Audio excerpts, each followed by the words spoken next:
Uh, we're actually live now, and hey everybody, welcome to Daily Fish. In case you missed it, the Browns quarterback Deshaun Watson gets a 6-game suspension for violating the NFL's personal conduct policy following accusations of sexual misconduct made against him by 24 women in Texas. Now, the Players Association won't appeal this 6-game suspension. Commissioner Roger Goodell actually has 3 days to enter a plea. We are talking to our legal expert here, Ken Lakin, an experienced lawyer in the Boston area, also represented NFL players. His website is thelakinfirm.com, and Lakin is spelled Lakin. Kenny, welcome to Daily Fish. Great to have you on here. So can you give us just kind of an inside perspective of what went on with the NFL today? Yeah, my understanding was they agreed, both parties, the NFL and the NFLPA, to appear in front of a judge, Judge Susan Robinson in Delaware. Mm-hmm.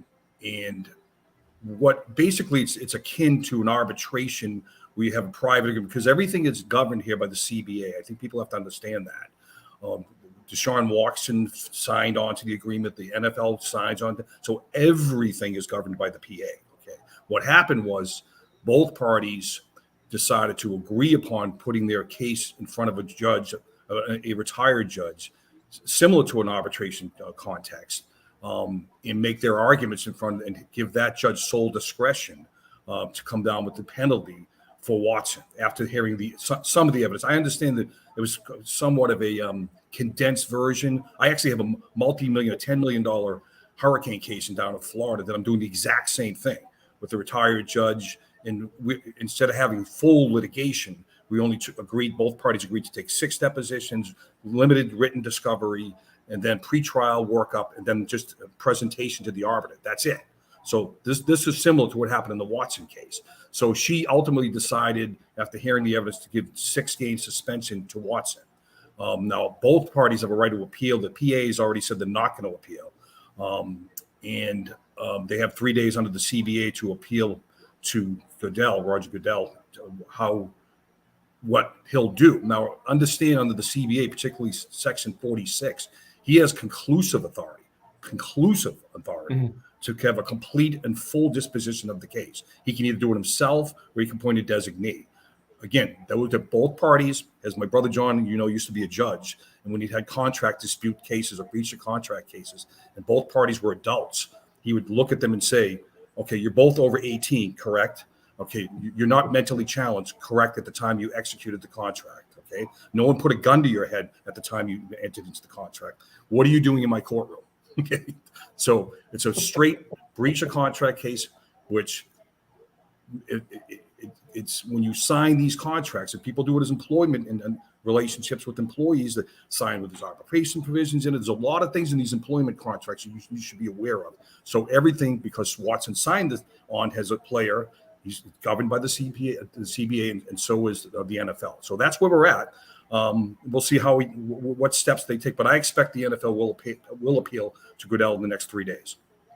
Ken, good to see you again. I'm glad you got off the Love Boat doing a sequel to taking over Gavin's legacy, and this is a serious situation. I got to ask you, because I asked you legal terminology. I heard Jason McCourty on NFL Network say this morning that in the terminology that Sue Robinson said that there was egregious sexual behavior, and a lot of women are pissed off. Jamie Ordahl, who's a anchor on that, said Kyle Brandt said, I'm pissed off. The 6 should be higher. A lot of people, all colors, are pissed off.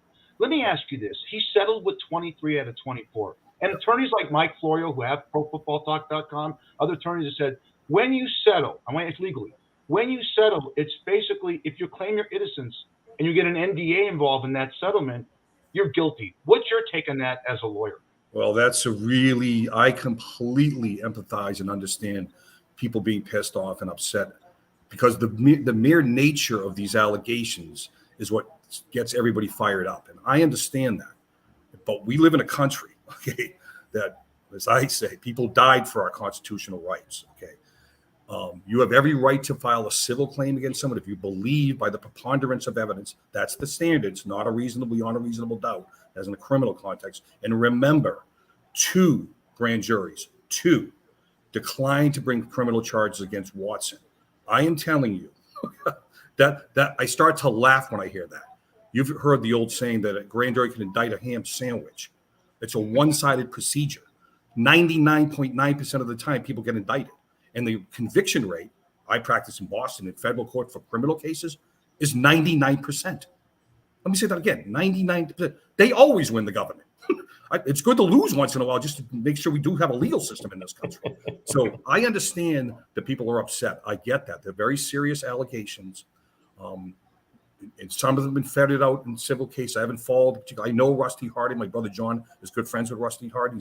They've been together in the American Bar Association on different criminal areas of law that John practiced in.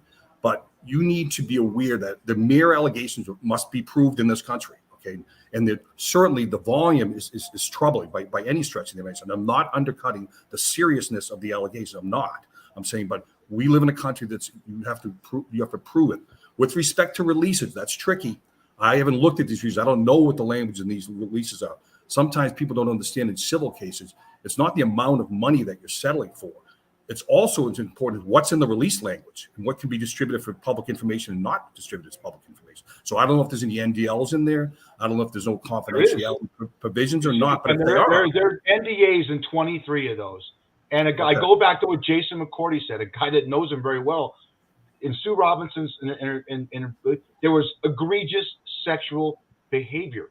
I get the criminal thing, and I get what goes on civilly. My thing is, women are taking a beating right now, and I understand if you have a wife and you go with Roe versus. I don't want to get into that Roe versus Wade, but this just seems like another slap on the face. I don't know. Do you really? I know that the NFLPA, John. I think John said that they're not going to appeal. You think Adele's going to appeal just to save face? I think that he will, and I think that they're going to look for a stiffer sentence. I really do. I think if you look back, kind of did a little bit of research on the Rothenberger case and what's his name, James Winston and Michael Vick. I looked back for quarterbacks. And then remember, you also had Calvin Ridley, and he from the gambling suspension that he had was a substantial. I think it was indefinite, if my memory is correct. Let me jump in on that one.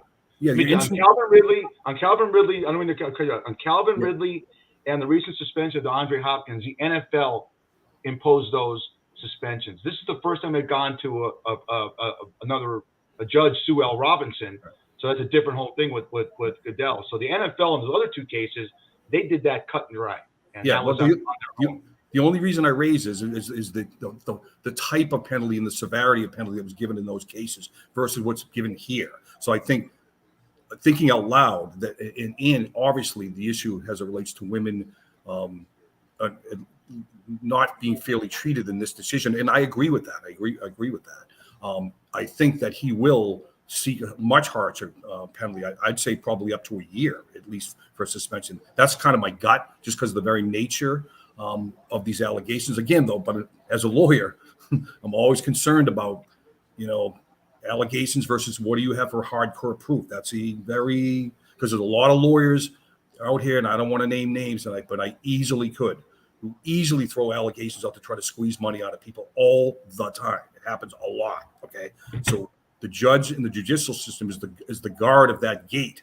You're not using the system to shake people down for money. So there's a balance there, and you have to be aware of that balance. It's not all one-sided. There's two sides to every story, and let the evidence. That's the whole part of it. What do we have for social media admissions? What do we have for witness statements? What do we have for physical evidence? What's the real evidence, the hardcore evidence that supports or denies any of these allegations? So obviously, if you have 23 settlements, you have some issues. So I agree with you, Fish, on that. And I think the penalty should be harsher. I do. Brian Larkin, a friend of the show, said, ask attorney Lakin, what is his gut feeling on how much money Watson, we won't know, gave out in these settlements, and how much has he paid for legal fees? He's had Rusty Hard now for a year and a half. You know how much that goes an hour. How much do you think he's paid? He's got to pay at least $50 million. Multiple millions, let's put it that way. I wouldn't guess at exactly what that is, but certainly multiple millions, given the sheer number of claims or cases. I don't know how much of those cases are in suit versus not in suit, because that's a big difference. If cases not in litigation or not in suit, then there's no workup for billing clients. But I know Rusty's an expensive guy. He's a good lawyer, a very good lawyer. Sure. trial lawyer. And you know, his John will tell you, in our profession, you separate the men from the boys with the trial attorneys. Most lawyers are doing real estate closing on 128. They're really not lawyers. Just they have titles. That's all they have. But, you know, Yeah, on 128, you don't want to be doing deals on 128. Or the 405. It doesn't matter where it is. It could be the 405. I'm just saying, just like in medicine, the surgeons are in the top, the trial lawyers are in the top in our profession. Sure. So Watson's camp said the suspension is severe yet fair. Fish actually brought this up to me. We were both kind of scratching our head. Is that just lawyer talk? Yeah, it is. It's spin. I mean, again, if the judges find that the conduct was egregious on its nature and given the volume of the case, although I believe the NFL only put up 5 cases, I think it was. Five cases, yeah. So, and again, I don't know the underlying evidence of these cases that were put forth, because I'm a stickler on evidence, really important stuff to me. Words are words to me. I like to see what you actually do have evidence, okay? But anyways, with that being said, if she's ruled it's that egregious, I would concur with Fish that it should have been much more severe penalty, in my opinion. I'm just trying to protect women. I hear a lot of. Hang on. Who's that calling? That's John Watson calling. He's pissed off at me. I hear one argument I don't like. I want to ask Daly his opinion too, and both yours. Is a lot of the Players Association are upset that the owners aren't held to the same standards as the player, and that Robert Kraft involved in a situation with one woman in a massage, what happened with him. Yeah, and then the other one, Robert Kraft, and then the other one was the owner of the Colts, Ursay, got how is a DUI in one situation comparable to this? I don't understand that argument. Do you, Ken? John?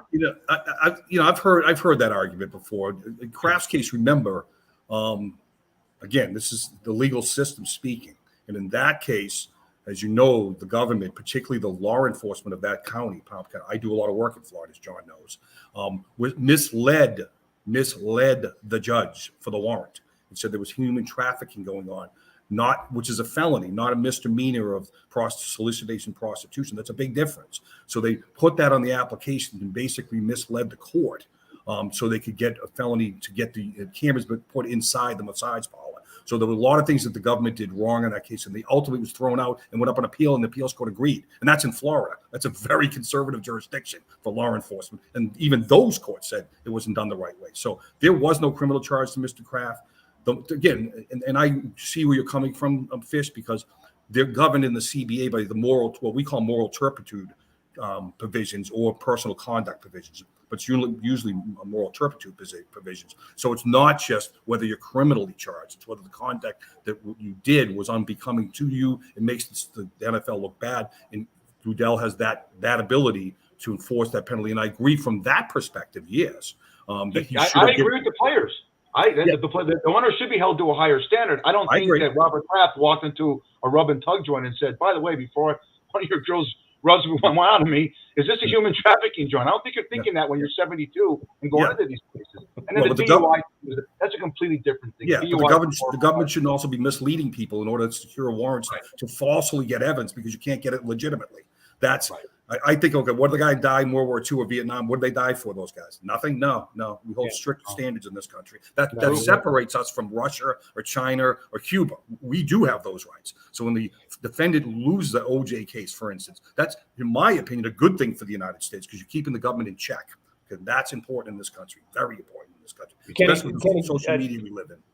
Tying into that, because the whole Daniel Snyder thing that's going on with the Washington team, you've represented NFL players. You've been to almost every Super Bowl. Is this case with Deshaun Watson? Is the Players Association kind of seeing what they're going to do with Snyder? Because it's like what Fish was saying. The owners. Snyder's getting off on all this. He's left town. He's not even being interviewed. Yet at the same time, too, Deshaun Watson has stayed here. He wants to play. He wants to do it. Is that going to be a bone of contention that could be used either legally or just publicly? I don't know about legally. I think it's a higher burden legally to do that. I understand that Mr. Snyder testified last week in front of the Congressional Committee for 7.5 hours via Zoom. I believe it was via Zoom. Yeah. So he has testified in that case. I don't know the underpinnings. With conditions. Yeah, with conditions. I agree with some restrictive conditions. I can get into some of Mr. Snyder's things over my years in Super Bowls, but I'll choose not to go down that path at this moment. But anyways, I could see where the NFLPA may want to use this for some leverage the next time the CBA comes around. And I generally agree with Fish's underlying proposition that, the owners look like they should get off, and Kraft should have got a penalty from just on the moral turpitude portion of the CBA. Forget the legal aspects of it. Even though with my arguments that I proffered, I still think from a moral standpoint he should have been suspended for the league and given some punishment, just on the appearance of what he did and what he in fact did. Thank you, Grace Shea, big prop at her show. She says, "Wow, that guy's great. She loves you." So hey, he's on Cape Cod all the time. Remember, you're the captain of the Love Boat right now. You have to. Yeah, that's right. I got to get your authority here. I got to get my boat out. I got to get my Love Boat out of the canal, Cape Cod Canal. Good for you. John threw this whole thing in a great direction, and I go to Mike Florio, who's an ex-attorney that got rid of law and turned this franchise into ProFootballTalk.com. I want your opinion on this, Counselor. The NFL offered John Gruden a crap load of money to settle, and he said no, and he won the first part of his lawsuit. This involves Snyder. John brought this up. That they did 650,000 emails about allegations into sexual harassment in Washington, and all they come out with is John Gruden's very egregious emails, very damning and very, very unsettling. Very, very, very. So now he sues and wins the fact that the emails that were returned back to him, and there's some people, maybe Daniel Snyder and Jerry Jones involved. Florio said this is the most important lawsuit in NFL history, and people could go down. Do you agree? Because now it's going to go forward now. I do agree. I do. There's a lot of things under the rug, and when I mentioned Mr. Snyder before off the cuff with you guys, I meant it. Okay, so I'm not going to get into some of the things because it's hearsay, but there are circumstances with that organization that things are going to get potentially, in my opinion, going to get ugly. And I think allowing that case to proceed is going to really create quite a fervor. You guys in your industry are going to have a field day with it, in my opinion. What John Gruden did was horrible, but all he wants to show is, hey, look at the things that are sent back to me from some of the people I was talking. We know about Bruce Allen, but there's other people involved. And I think that when the NFL wants to settle and offers millions to the guy, and he says, go to hell, I lost my career, and I have to own up to what I did and be accountable for my behavior, but let these other people be accountable. Yep. The problem I have with the NFL, and so does Daly, is the fact that the NFL protects each other. They protect their owners. And this could be very damaging, like you said. I agree. It's also with the coach for the Miami, the ex-Patriots coach that was the head coach that sued. Brian Flores. Yeah, Brian Flores. He's a Boston guy. In his situation, I think he has a valid claim there, and I think that's going to proceed forward. That's not going to look good for the NFL either. Okay, I want you guys. I'm going to jump in here for a second. I want both of you because you're both New England guys, and I love John like a brother. You're great. I want you to give each one, if you can, your best Bill Russell story as we finish this out. Just give me one if you met the guy or watched him play. We all did. I'll go with Daly first, and then we'll go to you, Ken, to close it out. I'm sure you know, I was at a celebrity event with him, but I couldn't get anywhere near him because everybody was just surrounding him, and it would have been, he was like Jordan. I was at Jordan's event.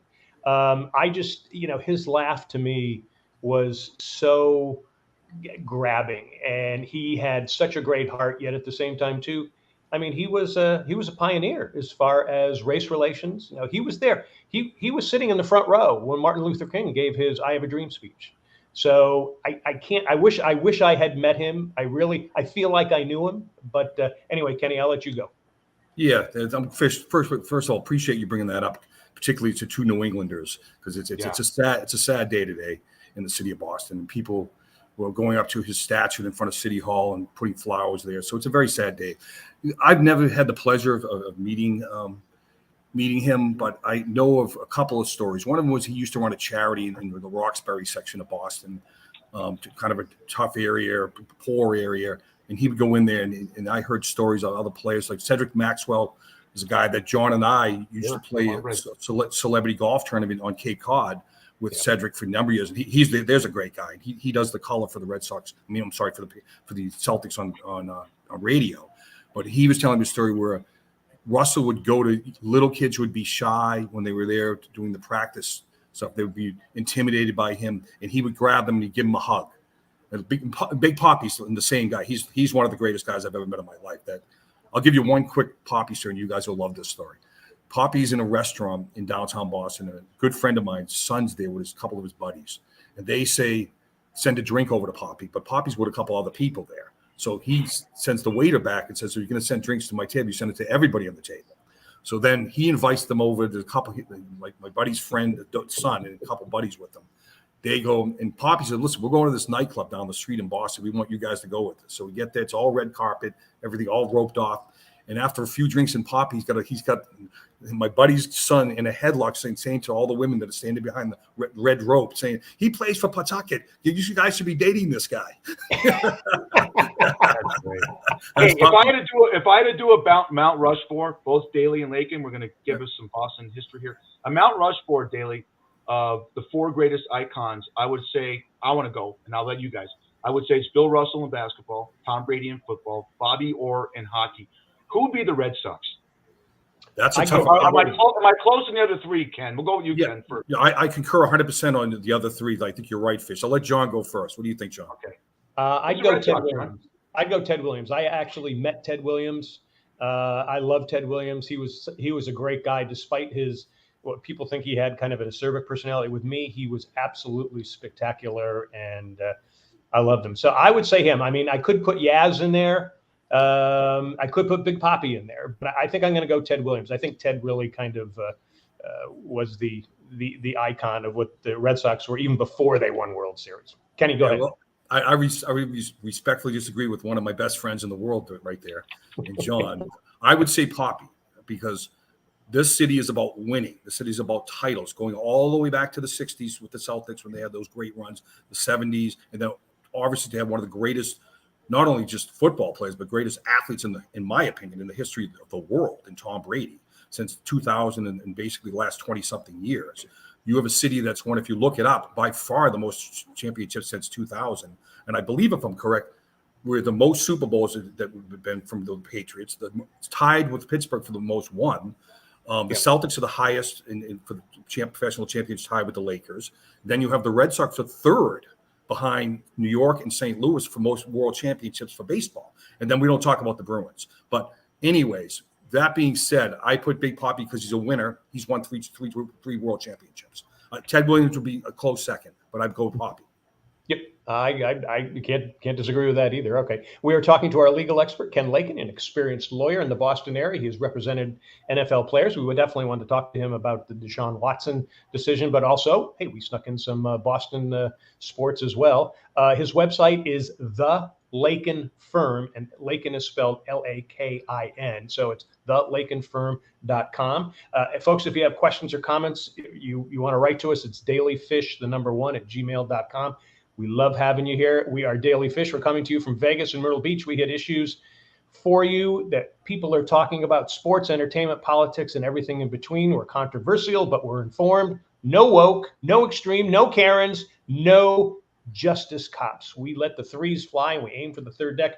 It's a bumpy ride. Now, this is our interview show here where we have Kenny on here, but Daily Fish is live normally we're live on Facebook at daily.fish.5 on Mondays, normally 6 p.m. Eastern, 3 p.m. Pacific. This week, we're going Tuesday at 4 p.m. Eastern and 1 p.m. Pacific because we need a little scheduling here. We are also on Myrtle Beach Golf Channel, Myrtle Beach Grand Strand Life. You can check out Daily Fish on YouTube and Wingding TV. We're also on Hey Vegas TV at heyvegastv.com. You can listen to us on Spotify, Apple, iHeart, Stitcher, and Amazon, and you definitely want to listen to this one with Kenny Lakin. Kenny, you're the best. Getting you on here, not only your expertise in the law, but also your sports knowledge, your experiences in it are so good, and you're funny too. How do you get to be so funny being a lawyer? Maybe it's my identical twin brother, or maybe it's my mother. Probably she's a funny lady. So, but I always love coming on and talking to you guys. Fish, it's always great to see you. I'm hoping to get out to Vegas sometime in the fall, and we'll hook up. You can stay with me, go to the restaurant. But I got one question for you. I just read on Netflix. I know you signed an NDA. They're streaming the new Sexy Love Boat, which is gonna holds barred. Do they want to see you naked? Number one, are you doing a love boat? Are you doing a scene with Julie, the cruise director, that we don't know about? Because I'll tell you what, if you do that, you're gonna go bald. I know. No, I'll lose the rest of the hair that I don't have. But I'll give you a quick parting story. My wife and I did the cruise on Princess Cruises to the Panama Canal a few years ago before COVID hit. And every day in the room that we had, they were playing the Love Boat, the old Love Boat, like 24/7. So I'd have a few drinks in me and maybe put the white shirt on and pretend I was stewing in the room. Hey Ken, you're a witness to this. He'll get us out of here because John's one of the greatest guys on the planet. But the guy can't make a bet to save his life. Okay, if he made a bet about his looks, he looked like Shrek tomorrow. We had a bet that, and tonight we're going to find this out. We like to do binge watching. Tonight is a very popular Better Call Saul episode, and it kind of leaked out that someone might be on it tonight. And John said nope, and I said yep. So we'll see if Walter White comes back or Jesse Pinkman, Bryan Cranston, and Brian's good people. I know he was on your show, and he's a great guy. Brian. Tremendous LA guy, great guy. Yeah, he told John on our show, stick to doing what you're doing. You're not an actor. John was too good looking to be an actor. And you guys also had another good friend of mine, a mutual friend of John, like O'Hurley, and. I'll give you one line about. He called me up when he was doing Dancing with the Stars and said, this is going on, Kenny. What do you think? And I go, and I look at it and I go, why are they asking you to be on the show? Good stuff. Hey, good seeing you again. Good. Always a pleasure, guys. Take care of yourself. Kenny Lakin, everybody. TheLakinFirm.com. Kenny, appreciate it, buddy. Thanks. Okay. All the best, guys. Thanks. Back at you.